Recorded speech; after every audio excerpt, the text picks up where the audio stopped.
एक मर्तबा हज़रत नूह अलैहिस्सलाम ने एक औरत को रोते हुए देखा। हज़रत नूह अलैहिस्सलाम ने उस औरत से पूछा कि तुम क्यों रो रही हो? उस औरत ने हज़रत नूह अलैहिस्सलाम से फरमाया, उसका बेटा बदकिस्मती से जवानी में ही मर गया। हज़रत नूह अलैहिस्सलाम ने पूछा कि आपके बेटे की कितनी उम्र थी? उस औरत ने जवाब दिया, वो सिर्फ 250 साल का था। हज़रत नूह अलैहिस्सलाम मुस्कुराए और फरमाया, एक वक्त में ऐसा ज़माना आएगा जब लोग सिर्फ कुछ अरसा के लिए ज़िंदा रहेंगे और सिर्फ 60 या 70 साल की उम्र पाएंगे। उस औरत ने हज़रत नूह अलैहिस्सलाम से पूछा, क्या वो लोग घर बनाएंगे? हज़रत नूह अलैहिस्सलाम ने फरमाया, वो इतने कम अरसा के लिए बेहतरीन घर बनाएंगे और बड़ी बड़ी लड़ाइयाँ लड़ेंगे।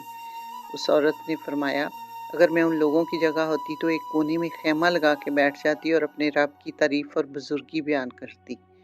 इसलिए दोस्तों, हमें यकीनन घर बनाने चाहिए और ऐसे घर जहां हम सिर्फ 60 या 70 साल रहेंगे।